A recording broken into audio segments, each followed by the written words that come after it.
नमस्कार। चलिए आज बात करते हैं एक ऐसे इंसान की जिनके विचारों ने न सिर्फ भारत को बल्कि पूरी दुनिया को एक नई राह दिखाई। एक ऐसे संत जिन्होंने एक पूरे देश के आत्मविश्वास को जगा दिया। ब्रह्मांड की सारी शक्तियां पहले से ही हमारी हैं। सोचिए जरा, ये बात सुनने में जितनी सीधी लगती है ना, उतनी ही गहरी है। ये कोई सिर्फ एक अच्छा विचार नहीं, बल्कि वो सच्चाई है जिसे स्वामी विवेकानंद ने दुनिया के सामने रखा। और पता है, यही वो यकीन था जिसने एक नौजवान को स्वामी विवेकानंद बनाया। वो विवेकानंद जिन्होंने पश्चिमी दुनिया को भारत की आध्यात्मिक ताकत का एहसास करवाया। तो चलिए शुरू करते उनकी एक कमाल की कहानी।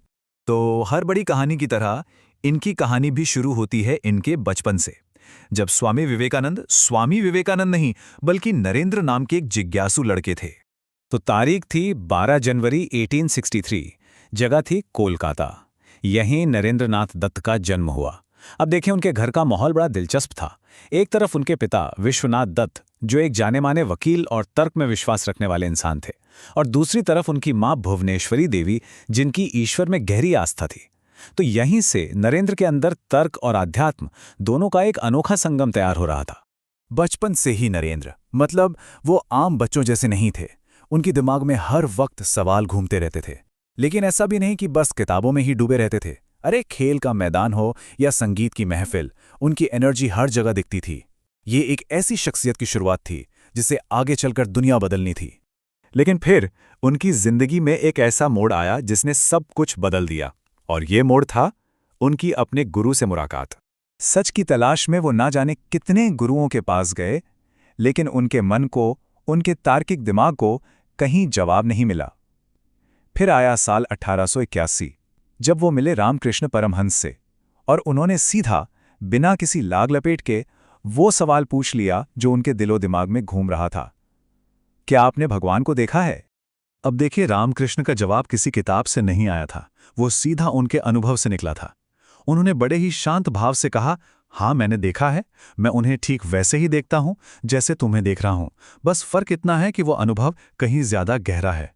ये कोई किताबी ज्ञान नहीं था, ये एक जीती जागती सच्चाई थी। और बस इसी एक जवाब ने नरेंद्र की पूरी दुनिया बदल दी, और एक ऐसे गुरु शिष्य रिश्ते की शुरुआत हुई जो इतिहास बन गया।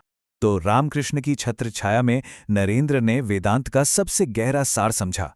शिव भाव से जीव सेवा, मतलब ये कि हर इंसान में, हर जीव में भगवान बसते हैं, और इसलिए लोगों की सेवा करना ही असल में भगवान की पूजा है। यही वो विचार था जो आगे चलकर विवेकानंद की जिंदगी का मकसद बन गया। तो गुरु से ये ज्ञान तो मिल गया, लेकिन अब बारी थी इसे पूरी दुनिया तक पहुंचाने की, और इसके लिए स्टेज तैयार हुआ शिकागो में। तो सोचिए, साल है 1893, शहर है शिकागो, और यहां हो रही है वर्ल्ड पार्लियामेंट ऑफ रिलीजन्स, यानी विश्व धर्म संसद। एक ऐसा मंच जहां दुनिया भर के धर्म पहली बार एक साथ आ रहे थे।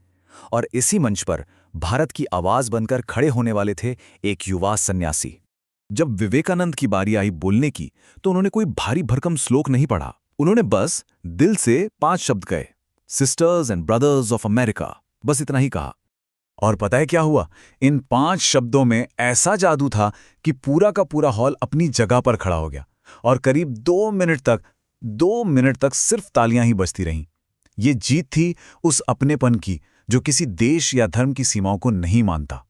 अपने उस भाषण में उन्होंने असल में दुनिया को भारत के सबसे पुराने दर्शन से मिलवाया, सहिष्णुता और सभी धर्मों को सच मानने का विचार।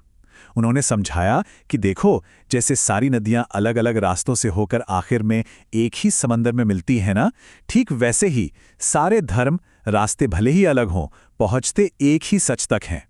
तो शिकागो में तो दुनिया ने उनकी बात सुन ली, लेकिन अब विवेकानंद को अपने गुरु की उस बात को, जीव सेवा को, जमीन पर उतारना था। सिर्फ विचार नहीं देने थे, बल्कि उन विचारों को हकीकत बनाना था। और इसी सोच को आगे बढ़ाने के लिए उन्होंने 1 मई 1897 को रामकृष्ण मिशन की स्थापना की। एक ऐसी संस्था जिसका एक ही मकसद था, बिना किसी स्वार्थ के सेवा। और फिर करीब 1.5 साल बाद 9 दिसंबर 1898 को उन्होंने गंगा किनारे बेलूर मठ बनाया, जो आज भी उनके इस आंदोलन का दिल है।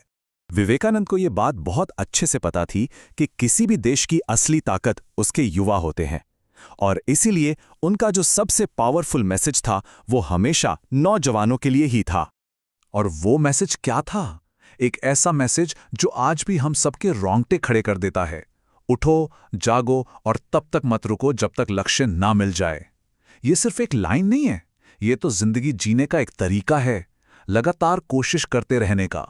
विवेकानंद एक ऐसे भारत का सपना देखते थे जहां के युवाओं की मांसपेशियां लोहे की हों और नसों में फौलाद हों। मतलब फिजिकल स्ट्रेंथ तो चाहिए ही, लेकिन दिमागी मजबूती भी उतनी ही जरूरी है। और उनका एक बहुत बड़ा विश्वास था कि सबसे बड़ी पूजा है आत्मविश्वास, क्योंकि वो कहते थे अगर तुम खुद पर यकीन नहीं करते तो तुम भगवान पर भी यकीन नहीं कर सकते। सोचिए, सिर्फ 39 साल की उम्र, 4 जुलाई 1902 को स्वामी विवेकानंद ने महासमाधि ले ली। उम्र भले ही कम थी, लेकिन उनका जीवन एक ऐसी मशाल की तरह था जिसने इतनी सी देर में सदियों का उजाला फैला दिया। और इसका सबसे बड़ा सबूत यह है कि आज भी पूरा भारत उनके जन्मदिन यानी 12 जनवरी को राष्ट्रीय युवा दिवस के तौर पर मनाता है। उनके विचार आज भी जिंदा हैं। स्वामी विवेकानंद की जिंदगी, उनके विचार, ये सब आज भी हमें रास्ता दिखाते हैं। लेकिन एक सवाल है जो सोचने पर मजबूर करता है। आज की इस दुनिया में जो इतनी तेज है, जहां हर कोई अपने लिए सोच रहा है, वहां बिना किसी स्वार्थ के सेवा करने का और खुद पर अटूट विश्वास रखने का उनका संदेश कितना प्रासंगिक है? ये एक ऐसा सवाल है जिसका जवाब शायद हम सबको अपने अंदर ही खोजना होगा।